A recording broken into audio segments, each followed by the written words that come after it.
ദൃശ്യം cinema ഡയലോഗിലൂടെയാണ് recreate ചെയ്തെങ്കിൽ നമ്മൾ വിഷ്വലാണ് റീക്രിയേറ്റ് ചെയ്യുന്നത്. 6 മണിക്ക് പാറേപ്പള്ളിയിൽ പോയി എന്ന് ആളുകളിലേക്ക് പറഞ്ഞ് എത്തിക്കുന്നു. അത് നമ്മളെ റീക്രിയേറ്റ് ചെയ്യണം നമ്മുടെ മനസ്സിലേക്ക്. അതിനെ നമ്മൾ 6 മണിക്ക് ഇറങ്ങിയിരുന്നെങ്കിൽ ഇത്ര മണിക്ക് ആയാലും സംഭവിച്ചാനേ എന്നുള്ളത് ഇത്രയും യാത്ര നമ്മൾ വിഷ്വൽ റീക്രിയേറ്റ് ചെയ്യുവാണ്. എന്താ പരിപാടി? നമുക്കൊരു കാര്യം ചെയ്യാം. ഇപ്പൊ ഈ സൈനിൽ ആദ്യം ഇവിടെ ഓടാം, അത് കഴിഞ്ഞ് വന്നിട്ട് ഉച്ചയ്ക്ക് ശേഷം അമ്മ സീനിൽ അവിടെ കുറച്ച് ഓടാനുണ്ട്. അപ്പൊ അല്ല ഭയ എന്നിട്ട് ഓടിക്കൽ തന്നെയാണോ നിങ്ങളുടെ പരിപാടി? ഫ്ലൈറ്റ് വന്നിട്ട് ഇവിടെ നിന്ന് ഓട്ടമായിരുന്നു.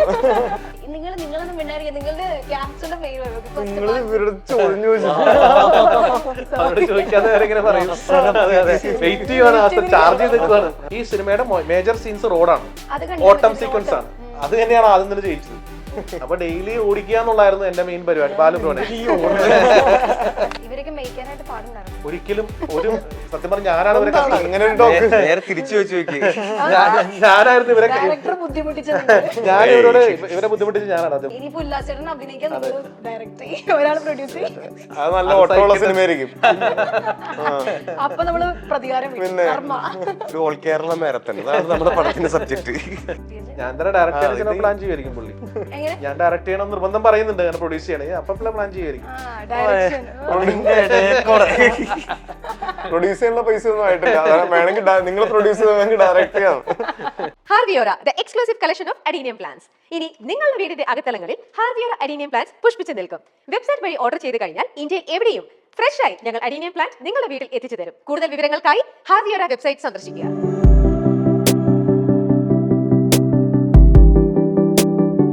പറയാൻ ഏറെയുള്ളപ്പോൾ കേൾക്കാൻ അതിലേറെ മൈസൂർ മേക്കേഴ്സ് പ്രസൻസ് അങ്ങനെ പറയിലേക്ക് എല്ലാവർക്കും സ്വാഗതം. ഞാൻ ജസ്ന. ഇന്ന് നമ്മുടെ കൂടെ വിശേഷങ്ങൾ പങ്കുവയ്ക്കാനായിട്ട് നമുക്ക് എല്ലാവർക്കും ഒത്തിരി ഇഷ്ടമുള്ള കുറച്ച് ആളുകളാണ് എത്തിച്ചേർന്നിരിക്കുന്നത് കേട്ടോ. പുഷ്പക വിമാനം എന്ന പുതിയ മൂവിയുടെ വിശേഷങ്ങൾ പറയാനായിട്ട് നമ്മുടെ കൂടെ എത്തിച്ചേർന്നിരിക്കുന്നു ബാലുചേട്ടൻ, ഹായ്, ഉല്ലാസേട്ടൻ ആൻഡ് ധീരചേട്ടൻ. ഓക്കെ, അപ്പം ഉല്ലാസേട്ടനാണ് നമ്മുടെ മൂവിയുടെ ഡയറക്ടർ. ബാക്കി നിങ്ങൾ രണ്ടാളും മെയിൻ ക്യാരക്ടേഴ്സായിട്ട് അഭിനയിച്ചിരിക്കുകയാണ് അല്ലെ. ഫസ്റ്റ് ഓഫ് ഓൾ എന്തൊക്കെയുണ്ട് വിശേഷം? സുഖമല്ലേ? അടിപൊളിയായിട്ട്. ഇപ്പോഴത്തെ ഏറ്റവും വലിയ വിശേഷം എന്ന് പറയുന്നത് ഒബ്വിയസ്ലി നമ്മുടെ പുഷ്പക വിമാനം തന്നെയാണ്. ഞാനിങ്ങനെ നോക്കുമായിരുന്നു പുഷ്പക വിമാനം, ആ ഒരു വേർഡ് സത്യത്തിൽ എനിക്ക് അതിന്റെ മീനിങ് കിട്ടുന്നില്ല. ശരിക്കും നമ്മുടെ മൂവിയും ഈ ഒരു ടൈറ്റിലുമായിട്ട് എങ്ങനെയാണ് റിലേറ്റ് ചെയ്തിരിക്കുന്നത്? പുഷ്പവിമാനം എല്ലാവർക്കും അറിയാവുന്ന പോലെ ഒരു പുരാണത്തിലുള്ള രാവണൻ സീതയെ തട്ടിക്കൊണ്ടുപോകാൻ ഉപയോഗിച്ച വാഹനമാണ് പുഷ്പവിമാനം. ഈ പടത്തിലൊരു ഇവര് ധീരജും സിജു വിൽസണും ബാലു വർഗീസും അല്ലാതെ ഈ പടത്തിലൊരു ക്യാമിയോ, എക്സ്റ്റൻഡ് ക്യാമിയോ ആയിട്ട് മലയാളത്തിലൊരു പ്രമുഖ സ്റ്റാർ അഭിനയിക്കുന്നുണ്ട്. ആ കഥാപാത്രത്തിന്റെ ആ കഥാപാത്രവുമായി കണക്ട് ആവുന്ന പേരാണ് ഈ പുഷ്പവിമാനം എന്നുള്ളത്. അപ്പൊ ആ കഥാപാത്രം റിവീൽ ആവാത്തത് കൊണ്ട് തന്നെ ആ പേരിന്റെ രഹസ്യം എന്താണെന്ന് പ്രേക്ഷകർ കണ്ടു തന്നെ അറിയണം എന്നാണ് ആഗ്രഹം. അപ്പോ ഇതിന്റെ ടൈറ്റില് വരുന്നത്, അതായത് ടാഗ് ലൈൻ വരുന്നത് എന്ന് പറയുന്നത് minute can change your life എന്നാണ്. ഇപ്പൊ ഉല്ലാസേനോട് ചോദിക്കുകയാണെങ്കിൽ ഉല്ലാസേന്റെ ഇതിന്റെ മുന്നത്തെ യമഹ ചേണ്ട ഡയറക്ഷൻ അല്ലായിരുന്നു. അപ്പൊ അതില് ടാഗ് ലൈൻ വരുന്നത് one life, one chance, one life. ആ സിനിമ പോസ്റ്റ്പോൺഡ് ആണ്, സിനിമ ഷൂട്ട് നടന്നിട്ടില്ല, പോസ്റ്റ്പോൺഡ് ആണ്. അല്ല, അതിനപ്പൊ ഞാൻ ചോദിക്കുന്നത് ഈ ടാഗ് ലൈൻ ലൈഫ് അല്ലെങ്കിൽ ലൈഫിന് ഒരു ചാൻസ് കൊടുക്കുക അങ്ങനെയല്ലാണ്ട് ചേട്ടന്റെ മൂവീസിലെ ടാഗിനായിട്ട് ചേട്ടൻ ചൂസ് ചെയ്യുന്നത്, അതിനെന്തെങ്കിലും പ്രത്യേകിച്ച് റീസൺ ഉണ്ടോ? ഉറപ്പായിട്ടും ജീവിതത്തിലെ അവസരങ്ങൾ തന്നെയാണല്ലോ എന്നെ പോലുള്ള ഒരാൾക്ക് ഇങ്ങനെ അവസരം കിട്ടുന്നത്. ഒരുപാട് ആളുകൾ വരുന്ന അവസരങ്ങളിലൂടെയാണല്ലോ. So it's all about opportunities. അങ്ങനെ നമ്മൾ ഉദ്ദേശിച്ചിട്ട് തന്നെയാണ്. അതെ, തീർച്ചയായിട്ടും. അപ്പൊ അതിന് ഈ പടത്തിലും അതിന് ഒരുപാട് കണക്ഷൻസ് ഉണ്ട്. ഇപ്പൊ A minute can change your life എന്ന് ഇടാനുള്ള കാരണം നമ്മുടെയൊക്കെ ജീവിതത്തിൽ ഒരു മിനിറ്റിന്റെ വ്യത്യാസത്തിൽ എന്തൊക്കെ മാറ്റങ്ങൾ ഉണ്ടാവാം എന്നത് തന്നെയാണ് ഈ സിനിമ. അതിന്റെ റീക്രിയേഷൻ ആണ് ഈ സിനിമ, വിഷ്വൽ റീക്രിയേഷൻ ആണ് സിനിമ. അതുകൊണ്ടാണ് ആ ടാഗ് അങ്ങനത്തെ ക്യാപ്ഷൻസ് എടുക്കുന്നത്.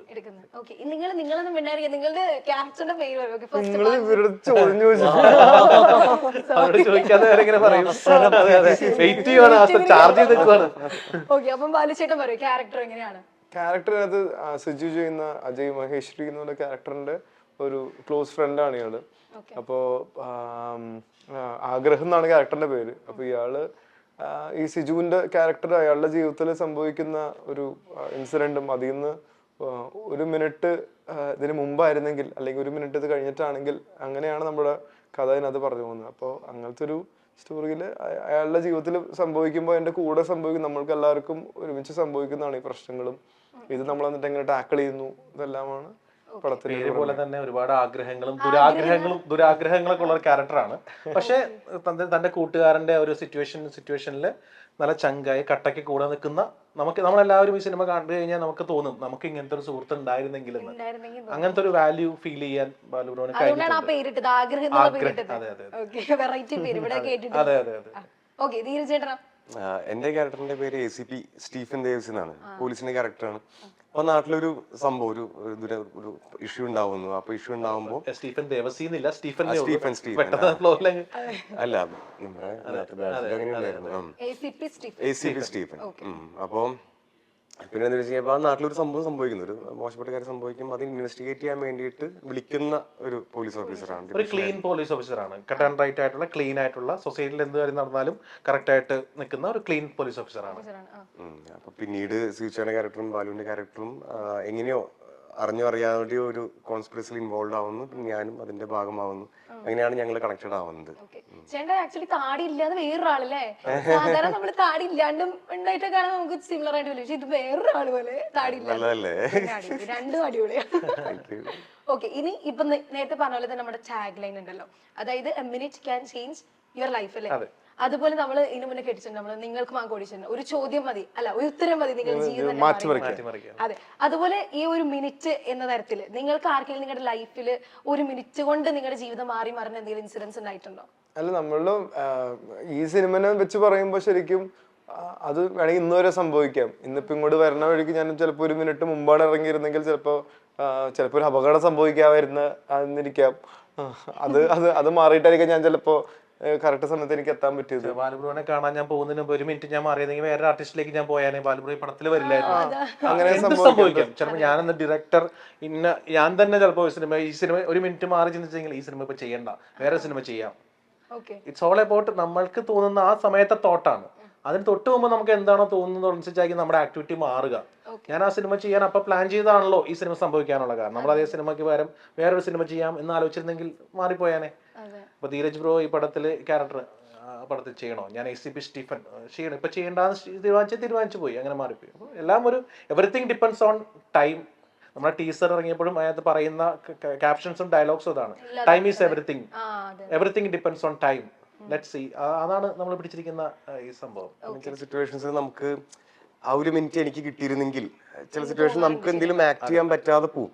ആ ഒരു മിനിറ്റ് എനിക്ക് പിന്നെയും കിട്ടിയിരുന്നെങ്കിൽ ഞാൻ റീക്രിയേറ്റ് ചെയ്യായിരുന്നു പറഞ്ഞ ആ ഒരു മൊമെന്റ് ഈ സിനിമയിൽ അയ്യോ നമ്മൾ ഇടയ്ക്കിടയ്ക്ക് ആലോചിക്കാറ്, ഒരു മിനിറ്റ് നേരത്തെ വന്നിരുന്നെങ്കിൽ, ഒരു മിനിറ്റ് മാറ്റി ചെയ്യാൻ പറ്റിയിരുന്നെങ്കിൽ, ആ ഒരു മിനിറ്റ് കൊണ്ട് ചിലപ്പോൾ കുറെ ചേഞ്ച് നമുക്ക് വരുത്തുമായിരുന്നു. അപ്പൊ അങ്ങനെ ഞാൻ ചിന്തിച്ചിട്ടുണ്ട് പലവട്ടം, ചേഞ്ച് ചെയ്യാൻ പറ്റിയിരുന്നെങ്കിൽ. അത് ഈ സിനിമയിൽ അങ്ങനെ ഉണ്ട്, നമുക്ക് അങ്ങനെ ചേഞ്ച് ചെയ്യാൻ ഒരു മൊമെന്റ് പോലെ ഫീൽ ചെയ്യും. പരീക്ഷ എഴുതുമ്പോഴേക്കും ഒരു മിനിറ്റ് കൂടി വെറുതെ തോന്നലാണ്.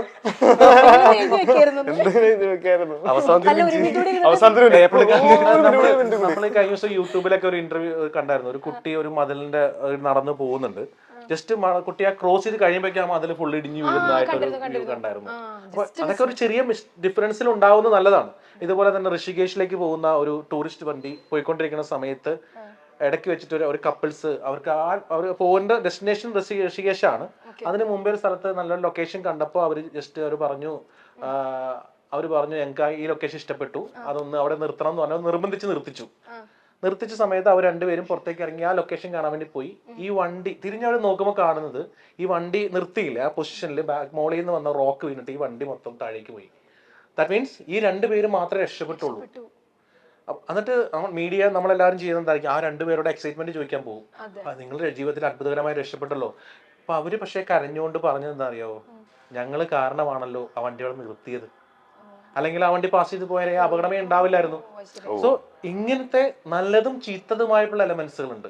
നമ്മൾ നല്ലതെന്ന് വിചാരിക്കുമ്പോൾ ചിലർക്ക് അത് വിഷമായി തോന്നാം. അങ്ങനെ ഒരു മിനിറ്റിന്റെ ഡിഫറൻസ്, ചെറിയ സമയത്തിന്റെ വ്യത്യാസം കൊണ്ട് നമ്മളുടെ ജീവിതത്തിൽ എങ്ങനെയൊക്കെ സ്വാധീനിക്കാം, ഏതൊക്കെ വ്യത്യാസങ്ങൾ വരുത്താം, ടോട്ടൽ സ്പാനിനെ, അതിന്റെ ഒരു വിഷ്വൽ റീക്രിയേഷൻ ആണ് ഈ സിനിമ. അതാണ് ഈ സിനിമ കണ്ടു തന്നെ മനസ്സിലാക്കേണ്ട ആ വ്യത്യസ്തത. മറ്റു സിനിമകളിൽ നിന്നും ഞങ്ങൾ അവകാശപ്പെടുന്ന, ഞങ്ങൾ പ്രസന്റ് ചെയ്യുന്നത്, ഞങ്ങൾ അവതരിപ്പിക്കാൻ ശ്രമിക്കുന്നത്, ഞങ്ങൾ പരിശ്രമിച്ചിട്ടുള്ളത് അങ്ങനത്തെ ഒരു പുതുമ ചെയ്യാൻ വേണ്ടിയിട്ടാണ്. ഇനി ബാലുചേട്ടനിലേക്ക് വരണയാണെങ്കിൽ ഇപ്പൊ മഞ്ഞുമൽ ബോയ്സ് പോലത്തെ സീരിയസ് റോൾസ് ചെയ്യുന്നുണ്ട്. പക്ഷെ നമ്മള് ബാലുചേട്ടനെ ഓർക്കുമ്പോ തന്നെ നമുക്ക് ഓർമ്മ വരുന്നത് നല്ല കോമഡി. ഇപ്പൊ കിങ് ലയർ, അല്ലെങ്കിൽ ഇതിഹാസ, അങ്ങനെ നമുക്ക് ഫുൾ ഫണ്ണായിട്ടുള്ള റോൾസ് ഒക്കെ നമ്മുടെ മൈൻഡിലേക്ക് കൊണ്ടുവരാം. ചേട്ടന് ശരിക്കും ആഗ്രഹം എന്താണ്? ലൈക്ക് മലയാളികൾ തിരിച്ചറിയേണ്ടത് തന്നെ ഈ റോളിലാണ് അല്ലെങ്കിൽ ഇത്തരത്തിലുള്ള റോളിലാണ് എന്ന് ചേട്ടൻ എപ്പോഴും ആഗ്രഹിച്ചിട്ടുണ്ടോ? മലയാളികൾ തിരിച്ചറിയേണ്ട എപ്പോഴും നല്ല നടനാണെന്ന് തോന്നാൻ വേണ്ടി മാത്രമേ ആഗ്രഹമുള്ളൂ. അതിപ്പോ ഈ കോമഡി ചെയ്യണമെങ്കിലും സീരിയസ് ക്യാരക്ടർ ആണെങ്കിലും എങ്ങനത്തെ ക്യാരക്ടർ റോൾസ് ആണെങ്കിലും അത് ഒരു നല്ല രീതിയിൽ ആൾക്കാർക്ക് ആ ക്യാരക്ടർ കണക്ട് ആവണം എന്നാണ് എൻ്റെ ആഗ്രഹം. നല്ല സിനിമകളുടെ ഭാഗമായാലും നല്ല റോളുകൾ ചെയ്യാനാണ് ആഗ്രഹം. അതിപ്പോ കോമഡി ആണെന്നോ അല്ലെങ്കിൽ സീരിയസ് മാത്രം ചെയ്യണമെന്നോ അല്ലെങ്കിൽ കോമഡി മാത്രം ചെയ്യണമെന്നോ ഒന്നുമില്ല. പിന്നെ എപ്പോഴും പറയാനുള്ളത്, ഞാൻ വ്യത്യസ്തമായ കഥ ഇപ്പൊ ഈ സിനിമയിലേക്ക് ബാലുവിടെ വരാനുള്ളതും ഈ കണ്ടന്റിനുള്ള വ്യത്യസ്തത കൊണ്ടാണ്. സത്യത്തിൽ പുള്ളി, ഞാൻ ഈ കഥ പറയുമ്പോൾ തന്നെ പുള്ളി മാക്സിമം വ്യത്യസ്തമായ കഥാപാത്രം ചെയ്യണമെന്ന് ആഗ്രഹിക്കുന്ന ആളാണെന്ന് അറിയാം. അപ്പൊ ഈ കഥാപാത്രം ഞാൻ ഫുൾ നരേറ്റ് ചെയ്തപ്പോൾ പറഞ്ഞത് ഇതിനകത്തൊരു പുതുമയുള്ള സബ്ജക്റ്റ് ആണ്, പുതുമയുള്ള രീതി ആയതുകൊണ്ടാണ് ബാലുബ്രോ അത് നമുക്ക് ക്ഷയിക്കാൻ. നമ്മള് ഒരിക്കലും നമ്മളിപ്പോ ഇവിടെ കണ്ടിരിക്കണ ഒരു സിനിമയല്ല ഇത്. ഇതിനകത്ത് ഇപ്പൊ ഈ പറഞ്ഞ പോലെ ഒരു സീൻ തന്നെ നമ്മൾ 3 പ്രാവശ്യം റീക്രിയേറ്റ് ചെയ്യുക, അത് പല രീതിയിൽ സിനിമ സെയിം സിറ്റുവേഷൻ എങ്ങനെയാണ് 3 രീതിയിൽ എങ്ങനെ ഇരിക്കും ഹാൻഡിൽ ചെയ്യണമെന്ന് അങ്ങനെ പറഞ്ഞു പോണ ഒരു പരിപാടി ഇതുവരെയും പറഞ്ഞിട്ടില്ല. അപ്പൊ അത് ആക്ച്വലി ഒരു ഭയങ്കര ഒരു ടഫ് പരിപാടിയാണ്. കാര്യം 3 പ്രാവശ്യം റീക്രിയേറ്റ് ചെയ്യുമ്പോൾ സെയിം സിറ്റുവേഷൻ പോലെ ആകുമ്പോൾ അത് ആളുകളെ ബോറടിപ്പിക്കാൻ പാടില്ല. അതിന് ഡിഫറൻസ് വ്യത്യാസം ഉണ്ടാവണം, ഏതൊരാൾക്കും മനസ്സിലാവണം, ഏത് സാധാരണക്കാരനും ഇത് മനസ്സിലാക്കാൻ പറ്റണം. അപ്പൊ അങ്ങനത്തെ രീതിയിൽ നമ്മുടെ സിനിമ വളരെ പുതുമയുള്ളൊരു പരിപാടിയാണ്. ധീരജേട്ടനാണെങ്കിൽ ഇപ്പം ഈ ഒരു മൂവി ഇതിപ്പം എത്രാമത്തെ മൂവിയാണ് ചേട്ടന്റെ? 8ാമത്തെ മൂവിയാണ്. ഇത് ഈ ഫ്യൂച്ചറിലേക്ക് വളരെയധികം ഹെൽപ്പ് ചെയ്തിട്ടുണ്ടോ ഈ മൂവിയില്? ലൈക്ക് ലൊക്കേഷനും എല്ലാരായിട്ടുള്ള ഒരു ഇടപെടലും അല്ലെങ്കിൽ റോളും? പിന്നെ തീർച്ചയായും നമ്മൾ ഏത് പടം ചെയ്യുമ്പോഴും നമ്മുടെ എക്സ്പീരിയൻസിലേക്ക് കയറാൻ നമുക്ക് കുറെ പഠിക്കാനുണ്ടാവും. ഇപ്പൊ ഇവിടെ വന്നപ്പോഴാണ് ഇപ്പൊ ഞാൻ പോലീസിന്റെ ക്യാരക്ടറിന് 3ാമത്തെ പ്രാവശ്യം ചെയ്യുന്നത്. അപ്പൊ അങ്ങനെ നോക്കുകയാണെങ്കിൽ എല്ലാ പോലീസും ഒരുപോലെ ചെയ്യേണ്ട ഞാൻ മൂന്ന് രീതിയിൽ ചെയ്യാൻ പറ്റി. അത് നമ്മുടെ ക്രെഡിറ്റ് കൊണ്ടൊന്നല്ല, അത് ഡയറക്ടർ ആണെങ്കിലും സ്ക്രിപ്റ്റ് റൈറ്റർ ആണെങ്കിലും അവർക്ക് അറിയാം എങ്ങനെയാണ് ക്യാരക്ടർ പിച്ച് ചെയ്യേണ്ടത്. ഇപ്പൊ ACP സ്റ്റീഫൻ ക്യാരക്ടർ ആണെങ്കിലും അദ്ദേഹം യൂണിഫോം ഇടുന്ന ആകെ ഒരൊറ്റ സീനിലുള്ളൂ, ബാക്കി അദ്ദേഹം മഫ്തിയിലാണ്, സാധാ സിവിലിയൻ ഡ്രസ്സിലാണ് വന്നേക്കുന്നത്. പക്ഷെ അദ്ദേഹത്തിന്റെ മാനറിസം, സംസാരിക്കുന്ന രീതി എല്ലാം വ്യത്യസ്തമാണ്. അപ്പൊ ഉല്ലാസത്തിന് കൃത്യമായൊരു ധാരണ ഉണ്ടായിരുന്നു. അപ്പൊ നമുക്ക് ഓരോ സ്ഥലത്ത് പോകുമ്പോഴും ഓരോ ഡയറക്ടറിന്റെ കീഴിൽ വർക്ക് ചെയ്യുമ്പോഴും അവരുടേതായ ഒരു ഐഡിയോളജി, അവരുടേതായ ഒരു രീതി മനസ്സിലാക്കാം. ക്യാമറമാൻ രവിചേട്ടന്റെ രീതി, അപ്പൊ അത് നല്ലതാണ്, നമുക്കൊരു ലേണിംഗ് കർവാണ്. നമുക്ക് ഇനി ഭാവിയിലാണെങ്കിലും ഇത്രയും സീനിയേഴ്സിന്റെ കൂടെ ഒക്കെ വർക്ക് ചെയ്യുമ്പോൾ നമുക്കും കുറെ എക്സ്പീരിയൻസ് കിട്ടുന്നു, കുറെ ടിപ്സും ട്രിക്സും നമുക്ക് കിട്ടുന്നു. അതൊക്കെ നമ്മൾ നൈസിൽ അടിച്ചു മാറ്റി കയ്യിൽ വെക്കും. കുറച്ച് അതിനെ രസമായിട്ട് ഇനിയും കുറെ അടിച്ചു മാറ്റാനായിട്ട്. ഓക്കെ, ഇപ്പൊ നമ്മൾ പറഞ്ഞു ഓൾറെഡി ആഗ്രഹം എന്ന് പറയുന്നത് നല്ലൊരു ഫ്രണ്ട് ആണെന്ന് പറഞ്ഞു സിജു ചേട്ടന്റെ റോളായിട്ട്. ജീവിതത്തിലും ഫ്രണ്ട്ഷിപ്പ് വളരെ ഇമ്പോർട്ടൻസ് കൊടുക്കുന്ന ഒരാളാണ് ബാലുചേട്ടൻ. ഇപ്പൊ ആസിഫിക്കൊക്കെ പറയുന്നത് നമ്മൾ കണ്ടിട്ടുണ്ട്, ഫാമിലിയാണ് നിങ്ങൾ എല്ലാവരും എന്നുള്ളത്. അപ്പൊ ആസിഫിക്കയുടെ ഏറ്റവും ലേറ്റസ്റ്റ് ആയിട്ട് ഇറങ്ങിയ മൂവി തലവൻ കണ്ടിരുന്നില്ലേ? പിന്നെ ഫസ്റ്റ് ഷോ ഉണ്ടായിരുന്നു. അതിലിപ്പം ആസിഫിക്കനോട് നമ്മൾ ചോദിച്ചു, ലൈക്ക് മീഡിയക്കാരൊരു എന്താണ് ആസിഫിക്ക ഇങ്ങനെ ഇറങ്ങുന്ന ടൈമിലാന്ന് തോന്നുന്നു ചോദിച്ചായിരുന്നു എങ്ങനെ ഉണ്ടായിരുന്നു. അപ്പം ആസിഫിക്ക ഇങ്ങനെ സന്തോഷം കൊണ്ട് ഇങ്ങനെ വിങ്ങി പൊട്ടുന്ന ഒരു വീഡിയോ ഉണ്ടായിരുന്നു. അത് ചേട്ടൻ കണ്ടായിരുന്നു ആ വീഡിയോ? പിന്നെ നമ്മളവിടെ ഉണ്ടായിരുന്നു. നമ്മള് സെയിം തിയേറ്ററിൽ ഒരു ഷോനാണ് ഞങ്ങൾ എല്ലാരും കൂടി കയറിയത്. ആദ്യത്തെ ഷോനും എറണാകുളത്തെ കണ്ടത്. ഇപ്പോഴും എല്ലാവരുമായിട്ട് നല്ല ആ ഗ്യാങ് ഫുൾ ആയിട്ട് ആ ഫ്രണ്ട്ഷിപ്പ് ഒക്കെ മെയിൻറ്റെയിൻ ചെയ്ത് ഉറപ്പായിട്ടും. അതിപ്പോ ചിലപ്പോ എല്ലാ ദിവസം വിളിക്കണമെന്നുണ്ടാവില്ലായിരിക്കും. നമ്മള് ഇപ്പൊ മച്ചാനും വേറെ ഷൂട്ടിലാണ്, അപ്പൊ നമ്മൾ എല്ലാ ദിവസം വിളിക്കണമെന്നുണ്ടാവില്ല. പക്ഷെ എപ്പോ വിളിച്ചാലും അതേ ബന്ധം നമുക്ക് കാത്തു സൂക്ഷിക്കാൻ പറ്റുന്നുണ്ട്. അത് ഒരിക്കലും ഒരു എഫേർട്ട് ഇട്ടുള്ള ബന്ധമൊന്നുമല്ല, അത് നമുക്ക് നമ്മളുടെ ഉള്ളിലുള്ള റിയൽ ഫീലിംഗ് ആണ്. കാരണം അത് ഒരിക്കലും നമുക്ക് അതിനുവേണ്ടി ഇത്ര സമയം ഇൻവെസ്റ്റ് ചെയ്യണം, അതിനുവേണ്ടി ഇത്ര പൈസ ഇൻവെസ്റ്റ് ചെയ്യണം, അതിനുവേണ്ടി ഇങ്ങനെയൊക്കെ ചെയ്യണം എന്നുള്ള പരിപാടികളൊന്നുമില്ല. പക്ഷെ നമുക്ക് എല്ലാവർക്കും അറിയാം, നമുക്ക് ഒരു ഫ്രണ്ട്ഷിപ്പ് പോലെ തന്നെ സിനിമയിൽ നമുക്ക് കിട്ടിയ ഒരു വലിയ ട്രഷർ അല്ലേ? ഉറപ്പായിട്ടും. അതൊരിക്കലും വേറെ ഒന്നും കണ്ടിട്ടോ വേറെ ഒന്നിനും വേണ്ടിട്ടോ അല്ല, അത് നമ്മളുടെ നിങ്ങളുടെ ഫ്രണ്ട്ഷിപ്പ് കാണുമ്പോൾ തന്നെ നമുക്ക് ഭയങ്കര ഇഷ്ടമാണ്. കാര്യം നിങ്ങൾ ഇങ്ങനത്തെ നിങ്ങളുടെ ഇപ്പം ഒരുമിച്ചുള്ള വീഡിയോസ് എല്ലാം കാണുമ്പോൾ നമുക്ക് ഭയങ്കര കാണാനായിട്ടേ അങ്ങനെയാണ്. ഇന്റർവ്യൂസ് ഒക്കെ ഭയങ്കര രസമല്ലേ ഇവരുടെ ഒരുമിച്ചുള്ള മഞ്ഞുമൽ ഇന്റർവ്യൂസ് ഒക്കെ ഭയങ്കര അടിപൊളിയായിരുന്നു. കൊറേ ചിരിക്കാനുണ്ടാവും. അതായത് നമ്മൾ എന്തെങ്കിലും ഇപ്പം സ്ട്രെസ് ബസ്റ്റർ എന്നൊക്കെ പറയാം, നമുക്ക് എന്തെങ്കിലും വിഷമമുണ്ടെങ്കിൽ ഒരു ഇന്റർവ്യൂ എടുത്ത് കണ്ടാൽ മതി. മഞ്ഞുമൽ ബോയ്സിനൊക്കെ എന്തെങ്കിലും ഇന്റർവ്യൂ എടുത്താ സമാധാനം. ഓക്കെ, ചേട്ടൻ അങ്ങനെ ആരെങ്കിലും ഇപ്പം ഈ മൂവിയിൽ അങ്ങനെ ഒരു ഫ്രണ്ട്ഷിപ്പ് കൊണ്ടുപോകാനായിട്ട് ആഗ്രഹിക്കുന്നുണ്ടോ? തീർച്ചയായും. അയ്യോ പിന്നെ ഇവരൊക്കെ ആയിട്ട്, കാരണം ഈ ഷൂട്ട് നടക്കുന്ന ടൈം ഭയങ്കര സ്ട്രെസ്ഫുൾ ആയിട്ടുള്ള ടൈമാണ്. കാരണം നമുക്ക് കുറെ കൺസ്ട്രെയിൻസ് ഉണ്ട്, ഇത്ര ദിവസങ്ങൾ ഷൂട്ട് ചെയ്ത് തീർക്കണം, ഇത്ര ലൊക്കേഷൻ ഇത്ര സമയത്ത് തീർക്കണം, അങ്ങനെയൊക്കെ ഭയങ്കര കൺസ്ട്രെയിൻസ് ഉണ്ട്. ഇപ്പൊ നമുക്ക് തന്നെ ഫൈറ്റ് 5 ദിവസം കൊണ്ടാണ് നമ്മൾ, അത്യാവശ്യം നീണ്ടൊരു ഫൈറ്റാണ്, നമ്മൾ എല്ലാവരും ഭയങ്കര എഫേർട്ട് എടുത്ത് ക്യാമറമാൻ ഡയറക്ടർ എല്ലാവരും എഫേർട്ട് എടുത്തിട്ടാണ് വിത്തിൻ 5 days നമ്മളെ ഷൂട്ട് തീർക്കുന്നത് ഫൈറ്റിന്റെ. അപ്പോൾ ഫൈറ്റ് കഴിഞ്ഞ് നമ്മൾ ഈവനിങ് നമ്മളെല്ലാവരും ഒരുമിച്ച് നമ്മൾ ഫുട്ബോൾ കളിക്കാൻ പോകും, ഷട്ടിൽ കളിക്കാൻ പോകും, നീന്താൻ പോകും, വെറുതെ നിന്ന് സംസാരിക്കും.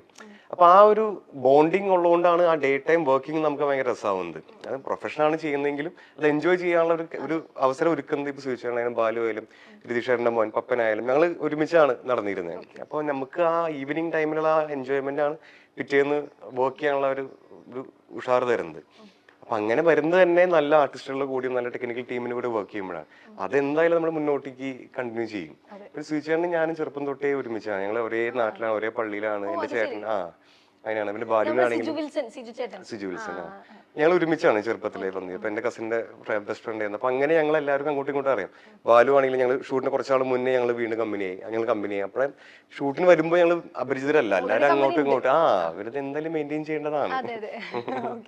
ഇനി ഉല്ലാസ് എന്ന് പറഞ്ഞാൽ ഇപ്പം ഈ ഒരു മൂവി ചെയ്യുന്നത് ഒരുപാട് വലിയ വലിയ കാസ്റ്റ് ആയിട്ടാണല്ലോ. ഇപ്പം ഫോർ എക്സാമ്പിൾ സിദ്ദിഖിക്ക, ലെന ചേച്ചി അവരെല്ലാവരും ഉണ്ടായിരുന്നു. അതിപ്പം ഒരു ഡെബ്യൂ മൂവിയാണ് ഡയറക്ട് ചെയ്ത് ഇറങ്ങുന്നത്. ആ ഒരു എക്സ്പീരിയൻസ് ഷെയർ ചെയ്യാം.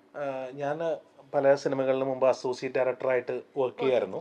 എം പത്മകുമാർ സാറിൻ്റെ കൂടെയും ജോമോൻ, മേജർ രവി, ശ്രീകുമാർ മേനോൻ സാറ്, അതേപോലെ തന്നെ സമുദ്രക്കനി സാറ്, ഇവരെയൊക്കെ കൂടെ ഉദയാനന്ദൻ, ഇങ്ങനെ കുറേ ആൾക്കാരുടെ കൂടെ അസോസിയേറ്റ് ഡയറക്ടറായിട്ട് വർക്ക് ചെയ്യായിരുന്നു. അപ്പോൾ ഇൻഡിപെൻഡൻ്റ് ആയിട്ടൊരു സിനിമ ആദ്യം ചെയ്യുമ്പോൾ ഒരു പുതുമയുള്ള സബ്ജക്റ്റ് ആയിരിക്കണം എന്ന് നിർബന്ധവും ആഗ്രഹവും ഉണ്ടായിരുന്നു. അങ്ങനെ ഇതിൻ്റെ റൈറ്റേഴ്സ് സന്ദീപ് സദാനന്ദനും ദീപു എസ് നായരുമാണ് ഈ സിനിമയുടെ സ്ക്രിപ്റ്റ് റൈറ്റേഴ്സ്. അവർ പല കഥകളുമായിട്ട് തന്നെ മാമാങ്കം എന്ന് പറഞ്ഞ സിനിമയുടെ ലൊക്കേഷൻ വെച്ചിട്ടാണ് പല കഥകളായിട്ട് അപ്രോച്ച് ചെയ്യുന്നത്. കാരണം ഞങ്ങൾ ചർച്ചകൾ മുന്നോട്ട് പോയിക്കൊണ്ടിരിക്കുന്ന സമയത്ത് ഈ കോവിഡിൻ്റെ കാലഘട്ടത്തിലാണ് ഈ സബ്ജക്റ്റിലേക്ക് ലാൻഡ് ആവുന്നത്. ഇങ്ങനൊരു സിനിമ ചെയ്യാം, ഇങ്ങനൊരു പുതുമയുള്ള സബ്ജക്റ്റിനെ ചെയ്യാം എന്ന് ലാൻഡ് ആവുന്നത്. അതിനുശേഷം ഇതിൻ്റെ ക്രൂ സെറ്റ് ചെയ്യുക എന്നുള്ളതായിരുന്നു എൻ്റെ അടുത്ത സെറ്റപ്പ്, പ്ലാൻ. ഫസ്റ്റ് സിനിമ ചെയ്യുമ്പോൾ എപ്പോഴും നല്ലൊരു ക്രൂ കിട്ടണം എന്നുള്ള ആഗ്രഹം ഉണ്ടായിരുന്നു. അത് ഞാൻ പ്രതീക്ഷിക്കാതെ തന്നെ കുറേ നല്ല ക്രൂ വന്ന് ചേർന്നു. ദാറ്റ് മീൻസ് ഞാൻ 2016 ബിയോണ്ട് ബോർഡേഴ്സ് എന്ന് പറഞ്ഞ പടം വർക്ക് ചെയ്യുമ്പോൾ അതിലെ സഹസംവിധായകൻ ഞാൻ വർക്ക് ചെയ്യുമ്പോൾ അതിൻ്റെ അസോസിയേറ്റ് ക്യാമറമാൻ ആയിരുന്നു ഇതിൻ്റെ ഇപ്പോഴത്തെ ക്യാമറമാൻ രവിചന്ദ്രൻ. അതിൻ്റെ അന്നത്തെ അസിസ്റ്റന്റ് എഡിറ്റർ ആയിരുന്നു ഇതിൻ്റെ ഇപ്പോഴത്തെ എഡിറ്റർ അഖിലേഷ് മോഹൻ. ഈ അഖിലേഷാണ് ഇപ്പോൾ എമ്പുരാൻ എന്ന് പറഞ്ഞ സിനിമയുടെ എഡിറ്റർ. ആ എഡിറ്ററാണ് ഇപ്പൊ ചെയ്യുന്നത്. അത് രാഹുൽ രാജ് എന്റെ സുഹൃത്താണ്.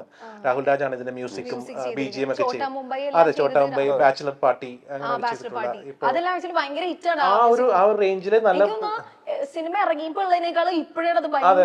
അപ്പൊ അത്രയും അണ്ടർറേറ്റഡ് ആയിട്ടുള്ള ഒരു മ്യൂസിക് ഡയറക്ടറാണ്, അത്രയും കാലിബർ ഉള്ള ഒരു മ്യൂസിക് ഡയറക്ടറാണ് അദ്ദേഹത്തിന്റെ ഏറ്റവും നല്ല കാലിബർ വർക്ക് നിങ്ങൾക്ക് ഇതിനകത്ത് 100% ഡെഡിക്കേഷനോട് പുള്ളി ചെയ്തിട്ടുണ്ട്. ആ ടീസർ കണ്ടപ്പോഴല്ലോ കുറച്ച് നേരം ഉണ്ടാവുള്ളൂ, പക്ഷെ എന്നാലും എനിക്ക് BGM എനിക്ക് ഭയങ്കര നല്ലൊരു വർക്കായിരിക്കും രാഹുലിൻ്റെത്. അതേപോലെ ഇതിനകത്ത് ഞാൻ പറഞ്ഞ ഈ ടീം, ഇതിന്റെ പ്രൊഡ്യൂസർ ജോൺ കുടിയാൻമല, ഞാൻ വർക്ക് ചെയ്ത അതേ സെയിം പടത്തിന്റെ തന്നെ പ്രൊഡക്ഷൻ കൺട്രോളർ ആയിരുന്നു അദ്ദേഹം. ഇപ്പോൾ ഇതിന്റെ പ്രൊഡ്യൂസറായി. അന്നത്തെ അസിസ്റ്റന്റ് മേക്കപ്പ് മാൻ ആയിരുന്നു ഈ പടത്തിന്റെ മേക്കപ്പ് മാൻ. അന്നത്തെ പ്രൊഡക്ഷൻ എക്സിക്യൂട്ടീവ് ആണ് ഇതിന്റെ പ്രൊഡക്ഷൻ കൺട്രോളർ. അങ്ങനെ ഞാനുമായി ബന്ധപ്പെട്ട് മുമ്പ് വർക്ക് ചെയ്ത ഒരു ക്രൂ തന്നെ ഈ സിനിമയിലേക്ക് വന്നു ചേർന്നു. അങ്ങനെ ഒരു ടീം വർക്ക് ആയിരുന്നു ഈ സിനിമ. ഇതിനകത്ത് ആർട്ടിസ്റ്റുകൾ സിജു വിൽസൺ ആയാലും ബാലുബ്രോയ് ആയാലും ധീരജ് ആയാലും സിദ്ദിഖിക്കായിട്ട് നല്ലൊരു ആത്മബന്ധമുള്ള ഒരാളാണ്. അപ്പൊ നമുക്ക് ഇത്രയും സീനിയർ ആർട്ടിസ്റ്റ് ആണെങ്കിൽ പോലും നമുക്ക് എന്ത് കാര്യവും തുറന്ന് പറഞ്ഞ് സംസാരിച്ച് കൂടെ നിൽക്കുന്ന ആർട്ടിസ്റ്റുകളായിരുന്നു. പത്മരാജ്, രതീഷ് സാറിന്റെ മകൻ പത്മരാജ്, എല്ലാം ഒരു ടീം വർക്ക് പോലെ ഷൂട്ട് ചെയ്ത സിനിമയാണ്. ഒരു ഡയറക്ടർ മാത്രം സിനിമയല്ല, ഒരു ടോട്ടൽ ടീം വർക്ക് സിനിമ തന്നെയാണ്. ഒരിക്കലും ഒരു സത്യം പറഞ്ഞ നേരെ തിരിച്ചു വെച്ച് ഞാനായിരുന്നു ഇവരെ ബുദ്ധിമുട്ടിച്ച് ഞാനാണ്. അതുപോലെ ബാലുബ്രോ ശരിക്കും വേറൊരു സിനിമയുടെ ലൊക്കേഷനിൽ നിന്നാണ് ഈ സിനിമയിലേക്ക് വരുന്നത്. ഇതിനു വേണ്ടി പ്രിപ്പറേഷൻ ചെയ്യാൻ പുള്ളിക്ക് പറ്റിയിട്ടില്ല. പുള്ളി നേരെ ഒരു ലൊക്കേഷനിൽ നിന്ന് നേരെ രാത്രി വന്ന് കയറുമ്പോൾ തന്നെ നേരെ പെയിന്റ് അടിച്ചു വന്നുകൊണ്ട് മുടി കളർ ചെയ്യാൻ വേണ്ടിയിട്ട് വെളുപ്പിന് വരെയും പിടിച്ചിരുത്തുകയും പിറ്റേ ദിവസം രാവിലെ ഷൂട്ടിന് ഞാൻ റെഡി എന്ന് പറഞ്ഞ് വന്നപ്പോൾ എന്നാ പിന്നെ ഓടിക്കോ എന്ന് പറഞ്ഞിട്ട് ഈ സിനിമയുടെ മേജർ സീൻസ് റോഡാണ്, ഓട്ടം സീക്വൻസ് ആണ്. അത് തന്നെയാണ് ആദ്യം തന്നെ ജയിച്ചത്. അപ്പൊ ഡെയിലി ഓടിക്കുക എന്നുള്ളായിരുന്നു എന്റെ മെയിൻ പരിപാടി. ബാലുബ്രോനെ ഏത് ലൊക്കേഷനിൽ പോയാലും തലങ്ങും മലങ്ങും ഓടിക്കല്. രാവിലെ നമുക്ക് അവിടെ ഓടാം, അത് കഴിഞ്ഞിട്ട് വേറെ സ്ഥലത്തൊന്നും. അത് രാവിലെ മുല്ലസ്പ്രോ എന്താ പരിപാടി, നമുക്കൊരു കാര്യം ചെയ്യാം, ഇപ്പൊ ഈ സൈനിൽ ആദ്യം ഇവിടെ ഓടാം, അത് കഴിഞ്ഞ് വന്നിട്ട് ഉച്ചയ്ക്ക് ശേഷം അമ്മ സീനിൽ പോകുന്നത് അവിടെ കുറച്ച് ഓടാനുണ്ട്. അപ്പൊ അല്ല ഭായി എന്നിട്ട് ഓടിക്കൽ തന്നെയാണോ നിങ്ങളുടെ പരിപാടി? ഫ്ലൈറ്റ് വന്നിട്ട് ഇവിടെ നിന്ന് ഓട്ടമായിരുന്നു. തുടങ്ങിയ ഷൂട്ട് തീരുമ്പോഴേക്കും അപ്പുറത്തെത്തിണ്ടാവും, കണ്ണൂർ ജില്ലയുടെ അപ്പുറത്തെത്തിയിട്ടുണ്ടാവും. അവസാനം പാക്ക് പുറത്തപ്പം ഞാൻ പറയും പുറകെ ഒരു വണ്ടി വിട്ടേക്ക്, അവിടെ കയറി പൊക്കോട്ടെ ഇങ്ങനെ പറയണ്ട, അല്ലെ തെറിവിളിച്ചാലോചിട്ട് ഒരുപാട് ഓടിച്ചല്ലേ. അതൊന്നും ഇവരാർക്കും വിഷയമായിരുന്നില്ല. അതെല്ലാം ഞാൻ പറഞ്ഞില്ലേ, ഇവര് എപ്പോഴും നമ്മോട് സഹകരിക്കാൻ കാരണം ഇവരോടൊപ്പം തന്നെ ഞങ്ങളും ക്യാമറയായിട്ട് ഓടുന്നുണ്ടല്ലോ. ഇവർക്ക് അറിയാം നമ്മൾ രാവിലെ തൊട്ട് തന്നെ ചെയ്യുന്നതാണ്, ഫുൾ ടൈം ഞങ്ങൾ നിൽക്കുന്നത്. അപ്പൊ നമ്മൾ ഇവരെല്ലാം ഈ ടീമിനോട് ജെല്ലായി. എപ്പോഴും നല്ല സിനിമകൾ എപ്പോഴും ഉണ്ടായിട്ടുള്ളത് നല്ല ടീം വർക്കിൽ നിന്നാണ്. അപ്പൊ എന്നെ സംബന്ധിച്ചോളം എനിക്കൊരു ഭാഗ്യം കിട്ടി, നല്ല ടീമായിട്ട് വർക്ക് ചെയ്യാൻ കഴിഞ്ഞു എന്നുള്ളതാണ് ഈ സിനിമയ്ക്ക്. ഓക്കെ, ഇനി നമ്മുടെ സിജു ചേട്ടൻ എടുക്കുകയാണെങ്കിൽ സിജു ചേട്ടൻ ഓൾറെഡി ഒരു മൂവി പ്രൊഡ്യൂസ് ചെയ്തിട്ട് അതിന് സ്റ്റേറ്റ് അവാർഡ് എല്ലാം കിട്ടിയിരുന്നു ബെസ്റ്റ് മൂവിക്ക്. നിങ്ങൾക്ക് ആർക്കെങ്കിലും അങ്ങനെ എന്തെങ്കിലും പ്രൊഡ്യൂസ് ചെയ്യാനോ ഡയറക്ട് ചെയ്യാനോ എന്തെങ്കിലും ആഗ്രഹം ഉണ്ടോ? പ്ലാൻ ഉണ്ടെന്ന് തോന്നുന്നു. ഇപ്പൊ അങ്ങനെയൊന്നുമില്ല. ഇല്ല, ആ പക്ഷെ ആലോചിക്കുന്നുണ്ട്. ആലോചിക്കാ, ഇപ്പഴല്ല പിന്നീടൊക്കെ ആലോചിക്കാലോ. ഇപ്പൊ ആലോചിക്കണില്ല. അല്ല, ഇപ്പൊ തൽക്കാലം അങ്ങനെ പ്ലാൻ ഒന്നുമില്ല. ഓക്കെ, ഞാൻ തന്നെ ഡയറക്റ്റ് ചെയ്യാൻ പ്ലാൻ ചെയ്യുമായിരിക്കും പുള്ളി. ഞാൻ ഡയറക്റ്റ് ചെയ്യണം നിർബന്ധം പറയുന്നുണ്ട്, അങ്ങനെ പ്രൊഡ്യൂസ് ചെയ്യണേ, അപ്പൊ പ്ലാൻ ചെയ്യുമായിരിക്കും. പ്രൊഡ്യൂസ് ചെയ്യാനുള്ള പൈസ ഒന്നും ആയിട്ടില്ല. വേണമെങ്കിൽ നിങ്ങൾ പ്രൊഡ്യൂസ് ചെയ്തെങ്കിൽ ഡയറക്റ്റ് ചെയ്യാം. എനിക്ക് തോന്നുന്നു എല്ലാ ആക്ടേഴ്സിലും ഒരു നല്ല ഡയറക്ടേഴ്സ് നല്ല ആക്ടേഴ്സ് ഉണ്ടാവും തോന്നുന്നത്. കാരണം ഇത് രണ്ടും കോറിലേറ്റ് പോകേണ്ട സാധനങ്ങളാണ്. ഇപ്പൊ എന്തുകൊണ്ടാണ് പൃഥ്വിരാജ് നന്നായി ഡയറക്ട് ചെയ്യുന്നത്? അദ്ദേഹം നല്ല ആക്ടറാണ്, നല്ല ഡയറക്ടറാണ്. എനിക്ക് തോന്നിയേക്കുന്നത് നല്ല ആക്ടേഴ്സിനുള്ളിൽ ഒരു ഡയറക്ഷൻ സെൻസ് ഉണ്ടാവും. അത് കോൺഫിഡൻസ് ഉള്ളവർക്ക് ഡയറക്ട് ചെയ്യാൻ പറ്റും. എനിക്ക് ഡയറക്ട് ചെയ്യാൻ കോൺഫിഡൻസ് ഒന്നുമില്ല. പൈസ പ്രൊഡ്യൂസ് ചെയ്യാം. പ്രൊഡ്യൂസർ ചോദിച്ചത് അല്ല, ഡയറക്ഷനോ പ്രൊഡക്ഷനോ ചോദിച്ചല്ലേ ചോദ്യം? മൂവീസ് കഴിഞ്ഞതുപോലെ ഡയറക്ടേഴ്സിന്റെ എക്സ്പീരിയൻസ് ഡയറക്ട് ചെയ്യാനുള്ള നമുക്കൊരു കോൺഫിഡൻസ് പറയിപ്പിക്കല്ലേ. എല്ലാ ഡയറക്ടേഴ്സും അഭിനയിച്ചു തുടങ്ങി. അത് ഞങ്ങൾക്ക് വലിയ ഭാരമാണ് ഇപ്പോ. ഇനി ഉല്ലാസേട്ടൻ അഭിനയിക്കാൻ നിങ്ങൾ ഡയറക്ട് ചെയ്യും, ഒരാൾ പ്രൊഡ്യൂസ് ചെയ്യും. അത് നല്ല ഓട്ടമുള്ള സിനിമയായിരിക്കും. അപ്പൊ നമ്മള് പ്രതികാരം ഒരു ഓൾ കേരള മാരത്തൺ, അതാണ് നമ്മുടെ പടത്തിന്റെ സബ്ജക്ട്. ഓക്കെ, ഇനി നമുക്കൊരു സെഗ്മെന്റിലേക്ക് കടന്നാലും. ഒരു ഫൺ സെഗ്മെന്റ് ആണ്. സെഗ്മെന്റിന്റെ പേര് കണക്ട് മൂവി എന്നാണ്. ഓക്കെ, അപ്പൊ ഞാൻ കുറച്ച് വേർഡ്സ് പറയും. ആ വേർഡ്സ് നിങ്ങളുടെ മൂവി ആയിട്ട് എങ്ങനെയാണ് കണക്റ്റഡ് ആവുന്നതെന്ന് പറയാം. ഒന്നാമത്തെ വേർഡ് വെഹിക്കിൾ, വാഹനം. ടൈറ്റിൽ തന്നെ വെഹിക്കിൾ അല്ലേ? വെഹിക്കിൾ ആണ്, അത്രേ ഉള്ളൂ, വേറൊന്നും പറയണ്ടേ. അല്ല, നമ്മുടെ ഇപ്പൊ പുഷ്പക വിമാനം എന്നുകൊണ്ട് പറയുമ്പോ അത് ഒരു പുരാണത്തിലെ ഒരു വെഹിക്കിൾ ആണ്. അപ്പൊ അത് നമ്മളെ സിനിമയില് ഒരു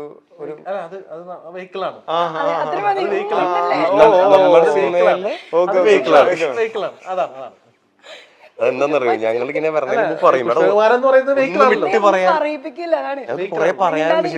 സമ്മതിക്കില്ല.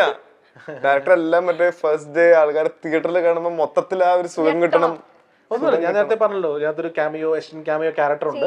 ആ കഥാപാത്രവുമായി കണക്ട് ചെയ്ത സാധനമാണത്. അതുകൊണ്ടാണ് അത് അതിനോട് തന്നെ ചേർന്ന് അറിയട്ടെ എന്ന് പറയുന്നത്.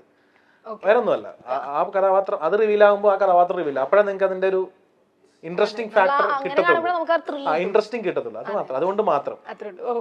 അടുത്ത വേർഡ് ബെസ്റ്റ് ഫ്രണ്ട്. ധീരജേട്ടൻ പറയും. ഇത് ശരിക്കും ഇവർക്ക് പറഞ്ഞ ഉത്തരാണ്. ബെസ്റ്റ് ഫ്രണ്ട് അല്ലേ? ബെസ്റ്റ് ഫ്രണ്ട് ആണ് ആഗ്രഹം. നിങ്ങൾ തമ്മിൽ ബെസ്റ്റ് അജയ് മഹേശ്വരിയുടെ ബെസ്റ്റ് ഫ്രണ്ട് ആണ് ആഗ്രഹം. ഇയാളുടെ അതിപ്പോ നേരത്തെ ഉല്ലാസ് ബ്രോ പറഞ്ഞ പോലെ ശരിക്കും ഇങ്ങനെ ഒരു സുഹൃത്ത് എല്ലാവർക്കും ഉണ്ടായാൽ വളരെ നന്നായിരിക്കും. എന്ത് പ്രശ്നങ്ങൾ വരുമ്പോ വിട്ടുകളിയുന്നതോ മാറി നിൽക്കുന്നതോ അയാൾ ഒറ്റപ്പെടുത്തുന്നതോ അല്ലൊരു ഒരു യഥാർത്ഥ സുഹൃത്ത്. ഇത് വലിയൊരു സിറ്റുവേഷനിലാണ് ഈ അജയ് ഇതിനകത്ത് പെട്ടുപോകുന്നത്. അപ്പൊ അതിനകത്ത് പക്ഷെ വേറെ ഒന്നും ചിന്തിക്കാതെ ഇയാളുടെ കൂടെ തന്നെ അതിന്റെ എന്ത് കോൺസിക്വൻസ് നേരിടാൻ വേണ്ടി കൂടെ നമ്മൾ എന്ത് ചെയ്യണം എന്ന് അറിയാതെ നിസ്സഹായനായി നമ്മൾ നിൽക്കുന്ന സമയം ഉണ്ടാവും. ആ സമയത്ത് നമ്മൾ എടുക്കുന്ന ഡിസിഷൻ ആയിരിക്കും ചിലപ്പോൾ നല്ലതും ആവാം ചീത്തയാവാം, നമ്മളെ നാശത്തിലേക്കും വരുത്താൻ രക്ഷപ്പെടുത്തുകയും ചെയ്യാം. അപ്പൊ നമ്മൾ പകച്ചു നിൽക്കുന്ന സമയത്ത് നമ്മുടെ ഒരു കൂട്ടുകാരൻ നമുക്ക് വേണ്ടി ഇനീഷ്യേറ്റീവ് എടുത്ത് നല്ല കാര്യം ചെയ്തു കഴിയുമ്പോൾ ഉണ്ടാവുന്ന ഒരു ബെനിഫിറ്റ് അല്ലേ, അതാണ് ഇവിടെ ഈ കഥാപാത്രം ചെയ്തിരിക്കുന്നത്. അങ്ങനെ ഇപ്പൊ പെട്ടെന്ന് നിങ്ങളുടെ റിയൽ ലൈഫിൽ എന്ന് പറയാനാണെങ്കിൽ അങ്ങനെ ഒരു എക്സ്പീരിയൻസിൽ എനിക്ക് അങ്ങനെ ഒരു ബെസ്റ്റ് ഫ്രണ്ട് ഉണ്ട്, അല്ലെങ്കിൽ മേ ബി ഉണ്ടാവാം എന്ന് കരുതുന്ന ഒരാളുണ്ടോ? എല്ലാവർക്കും ഉണ്ടാവും, എനിക്കും ഉണ്ടാവും, ബാലുബ്രോയ്ക്കും ഉണ്ടാവും, എല്ലാവർക്കും ഉണ്ടാവും. ഇപ്പൊ ഒരാളെ പറഞ്ഞു കഴിഞ്ഞാൽ ബാക്കിയുള്ള പ്രശ്നത്തിലാവും. എനിക്ക്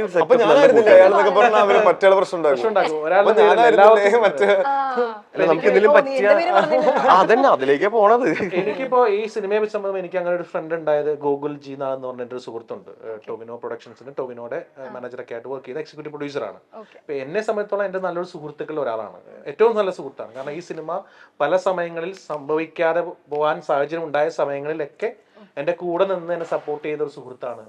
അപ്പൊ അങ്ങനെ എനിക്ക് പറയാനുള്ള ഒരു സിമ്പിൾ ആയിട്ട് എനിക്ക് സ്ട്രൈറ്റ് ആയിട്ട് പറയാം ഗോകുലാണെന്ന്. ഗോകുല ത്രൂവാണ് എനിക്കും അങ്ങനെയാണ് ഞങ്ങൾ ഈ സിനിമ ഒരു ഫ്രെയിം ഉണ്ടാവുന്നത് തന്നെ അങ്ങനെ കുറെ. ഞാൻ പറഞ്ഞ ഈ സിനിമ എനിക്ക് സൗഹൃദങ്ങളുടെ സിനിമയാണ്. എന്റെ ടെക്നീഷ്യന്മാര് അഭിനയിച്ചവരുമായി ഞാൻ സിങ്ക് ആയതുകൊണ്ട് അങ്ങനെ ഒരു സൗഹൃദങ്ങൾ കൊണ്ട് ഉണ്ടായ ഒരു സിനിമയാണ് സിനിമ, അല്ലെങ്കിൽ ഈ സിനിമ സംഭവിക്കില്ല. ഫ്രണ്ട്ഷിപ്പ് ഭയങ്കര സെറ്റായല്ലേ സിനിമയായിട്ട്. ഫ്രണ്ട്ഷിപ്പ് എന്ന് പറഞ്ഞ ഫാക്ടർ ഇമ്പോർട്ടന്റ് ആണ് ഈ സിനിമയ്ക്ക്. അടുത്തത് സിനിമ. സിനിമയ്ക്കുള്ളിലെ സിനിമ എന്ന് പറയുന്നതാണല്ലോ റീക്രിയേഷൻസ്, വിഷ്വൽ റീക്രിയേഷൻ. ഈ സിനിമ വിഷ്വൽ റീക്രിയേഷൻ, സിനിമാറ്റിക് ആണ്. ഒപ്പം ഞാൻ നേരത്തെ പറഞ്ഞു സമയത്തിന്റെ ബേസ് ചെയ്തുകൊണ്ട് ഉണ്ടാകുന്ന റിവേഴ്സ് കാര്യങ്ങൾ വീണ്ടും വീണ്ടും സംഭവിക്കുന്നതായിട്ട് കാണിക്കുന്ന അതാണ് റീക്രിയേഷൻ, വിഷ്വൽ റീക്രിയേഷൻ. ദൃശ്യം സിനിമ ഡയലോഗിലൂടെയാണ് റീക്രിയേറ്റ് ചെയ്തെങ്കിൽ നമ്മൾ വിഷ്വലാണ് റീക്രിയേറ്റ് ചെയ്യുന്നത്. 6 മണിക്ക് പാറേപ്പള്ളിയിൽ പോയി എന്ന് ആളുകളിലേക്ക് പറഞ്ഞ് എത്തിക്കുന്നു. അത് നമ്മളെ റീക്രിയേറ്റ് ചെയ്യണം നമ്മുടെ മനസ്സിലേക്ക്. അതിനെ നമ്മൾ 6 മണിക്ക് ഇറങ്ങിയിരുന്നെങ്കിൽ ഇത്ര മണിക്ക് ആരും സംഭവിച്ചാനേ എന്നുള്ളത് ഇത്രയും യാത്ര നമ്മൾ വിഷ്വൽ റീക്രിയേറ്റ് ചെയ്യുവാണ്. So it's a visual recreation, it's cinema. Okay, next food. ബാലിച്ചേട്ടൻ പറയൂ. ഫുഡ് ഈ സിനിമ ഷൂട്ട് നടന്ന ലൊക്കേഷനാണ് ഏറ്റവും നല്ല ഫുഡ് ആയ സ്ഥലം. കണ്ണൂർ, മലബാർ. ഇത്രയും നല്ല ഫുഡ് കിട്ടുന്ന സ്ഥലം വേറെ എവിടെ ഇല്ലല്ലോ. അത് അതിന്റെ പ്രത്യേകത. രാത്രി പോയി നല്ലോണം കഴിക്കുക, രാവിലെ ഫുള്ള് ഓടി ഫയർ ബേൺ ചെയ്ത് കളയുക. അതും ഇവർക്ക് ബെനിഫിറ്റ് ആയിരുന്നു. നല്ലോണം കഴിക്കുക. അയ്യോ, കണ്ണൂർ ഓടി നടന്ന് ഭക്ഷണം കഴിച്ചിട്ടുണ്ട്. ഈ ഓട്ടത്തിന്റെ എല്ലാം ഓടി ഓരോ സ്ഥലത്ത് ഭക്ഷണം കഴിക്കുക. അവിടുത്തെ മിക്ക ഹോട്ടൽസിലും നമുക്ക് പരിചയവുമായി. എല്ലാ ഹോട്ടലിലും നമ്മള് ഇനിയിപ്പോ ചെന്ന ഫ്രീ ഫുഡാണ്. ഫ്രീ ഫുഡിൽ നല്ല ഫുഡ് കിട്ടാൻ ബുദ്ധിമുട്ടല്ല. നല്ല ഫുഡ് കിട്ടുക എന്നുള്ളതാണ് നമുക്ക് നോക്കുന്നത്. ഫ്രീ ഫുഡ് അല്ല, ക്വാളിറ്റി ഫുഡ് കിട്ടുക എന്നുള്ളതാണല്ലോ. അതെ. ഓക്കെ, അടുത്ത ടൈം. That's time ആണ് cinema. Time is everything. A minute can change your life. ഇത്ര നേരം പറഞ്ഞേക്കാം. നേരം പറഞ്ഞ മാറ്റർ മൊത്തം കോപ്പി പേസ്റ്റ് ചെയ്ത് മതി. ഇനി വാട്സ്ആപ്പ് ബ്രോ, വാട്സ്ആപ്പ് എന്ന് ചോദിക്കുന്ന എന്ത് സംഭവിച്ചു? വാട്സ്ആപ്പിലെ വാട്സ്ആപ്പ് ആണോ? ഞാൻ ആപ്പ് വാട്സ്ആപ്പ് ഉദ്ദേശിച്ചു, പക്ഷെ സാരല്ല പറഞ്ഞു. ആപ്പ് വാട്സ്ആപ്പ് ആണെങ്കിൽ പോലും ഒരു ദിവസം ഒരാളുടെ ജീവിതത്തിൽ സിജു വിൽസൺ ചെയ്യുന്ന അജയ് മഹേശ്വരി എന്ന് പറഞ്ഞ കഥാപാത്രത്തിന്റെ ജീവിതത്തിൽ വരുന്ന ഒരു വാട്സ്ആപ്പ് മെസ്സേജ് ആണ് അയാളുടെ ജീവിതം മാറ്റിമറിക്കുന്നത് ഈ സിനിമയിൽ. അതായത് പുതുതായിട്ടുള്ള നമ്മൾ ഇതുവരെ ഈ സിനിമയിൽ ഇന്റർവ്യൂലൊന്നും പറയാത്ത ഒരു പോയിന്റ് ആണ് അത്. വാട്സ്ആപ്പ് തന്നെ ചോദിച്ചുകൊണ്ടാണ് എനിക്ക് അത് തന്നെ പറയാൻ പറ്റിയത്. ആ വാട്സ്ആപ്പ് മെസ്സേജ് ആണ് അയാളുടെ ലൈഫ് മാറുന്നത്. സ്ട്രേഞ്ചർ എന്നായിരിക്കും ചിലപ്പോൾ വാട്സ്ആപ്പ്. അത് നിങ്ങൾ എന്ത് വേണമെങ്കിൽ വിചാരിച്ചു.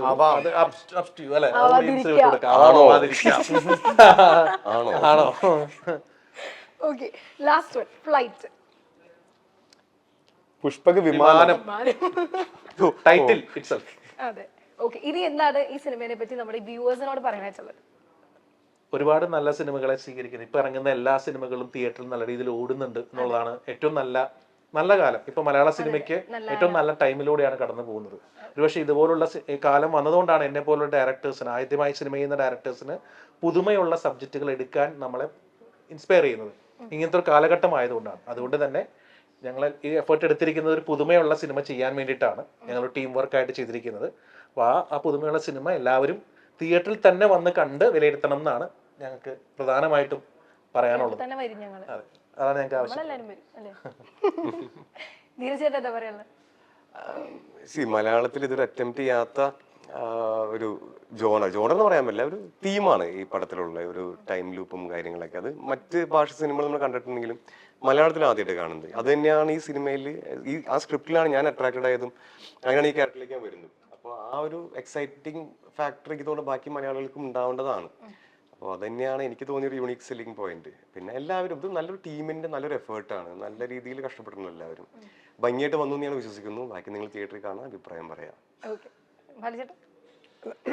ഈ പറഞ്ഞത് തന്നെയാണ്, ഒരു ഫ്രഷ് ഒരു അറ്റംപ്റ്റ് മലയാളത്തിൽ കാണാൻ പറ്റിയൊരു സിനിമയാണ്. അപ്പോൾ സ്ക്രിപ്റ്റ് വായിച്ചപ്പോഴും നമുക്ക് അത് തന്നെ തോന്നിയത്. അപ്പോൾ സ്ക്രിപ്റ്റ് വായിക്കുമ്പോൾ ഭയങ്കര എളുപ്പമായിരുന്നു, പക്ഷെ ഷൂട്ട് ചെയ്യാൻ അത്യാവശ്യം ബുദ്ധിമുട്ടുള്ള ഒരു പരിപാടിയാണ് ആക്ച്വലി ഷൂട്ട് ചെയ്യാൻ വളരെ ബുദ്ധിമുട്ടായിട്ടുള്ള ഒരു പരിപാടിയാണ്. കാര്യം നമ്മൾ അങ്ങനത്തെ ഒരു എൻവയോൺമെന്റിലല്ല ഷൂട്ട് ചെയ്യുന്നത്. ഇപ്പോൾ ഒരു ഫിലിം സിറ്റിയിലാണ് ഷൂട്ട് ചെയ്യണമെങ്കിൽ നമുക്കിപ്പോൾ കണ്ടിന്യൂറ്റി മെയിൻറ്റെയിൻ ചെയ്യാനും ആളുകളുടെ ജൂനിയർ ആർട്ടിസ്റ്റിന്റെ പരിപാടികൾ മെയിൻറ്റെയിൻ ചെയ്യാനും അതെല്ലാം എളുപ്പമാണ്. പക്ഷെ ഒരു സീക്വൻസ് തന്നെ നമ്മൾ 3 തവണയൊക്കെ റീക്രിയേറ്റ് ചെയ്യുമ്പോൾ ഇത് റൂട്ടിലേക്കാണ് നമ്മൾ ഷൂട്ട് ചെയ്തിരിക്കുന്നത്. കണ്ണൂർ ടൗണിലേക്കാണ് ഷൂട്ട് ചെയ്തിരിക്കുന്നത്.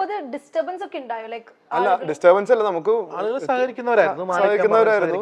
പക്ഷെ എന്നാലും അത് ഒരു വളരെ പ്രയാസം പിടിച്ച പരിപാടിയാണ്. ഒരു വൈഡ് വെച്ചിട്ട് അത് തന്നെ 3 തവണ ചെയ്യാന്ന് പറയുമ്പോൾ അത് 3 തവണ നമ്മൾക്കും ബാക്കിയുള്ള ബാക്ക്ഗ്രൗണ്ടിൽ തന്നെ വ്യത്യാസം ഉണ്ടാവണം. അപ്പൊ അതൊക്കെ അത്യാവശ്യം ബുദ്ധിമുട്ടുള്ള പരിപാടിയാണ്. അപ്പോൾ ഇത് നമുക്ക് ഇത് വായിക്കുമ്പോഴും നമ്മൾ ചെയ്യുമ്പോഴും വളരെ രസകരമായിരുന്നു. അപ്പൊ അതേ എക്സ്പീരിയൻസ് തന്നെ ആയിരിക്കും ആളുകൾ സിനിമ തിയേറ്ററിൽ വന്ന് കാണുമ്പോൾ ഒരു പുതിയ ഫ്രഷ് പരിപാടി നമുക്ക് കാണാൻ പറ്റുന്നു ഉറപ്പുണ്ട്. അപ്പൊ നമ്മൾ എന്തായാലും സിനിമ തിയേറ്ററിൽ തന്നെ പോയിട്ട് കാണാം. നിങ്ങൾക്ക് എല്ലാ വിശ്വസം നേരെയാണ്. നമ്മളെല്ലാവരും ഡെഫിനറ്റ്ലി പുഷ്പക വിമാനം മൂവി എന്തായാലും തീർച്ചയായിട്ടും തിയേറ്ററിൽ ജൂലൈ 26 സിനിമ റിലീസ് ചെയ്യുന്നത്. ജൂലൈ 26. ഓക്കെ, ജൂലൈ 26 അടുത്ത് തന്നെയാണ് ഡേറ്റ് വരുന്നത്. അതുകൊണ്ട് എല്ലാവരും എന്തായാലും പോയിട്ട് കാണാം. അപ്പോൾ once again all the best എല്ലാം Thank you. Thank you so much for joining. Thank U.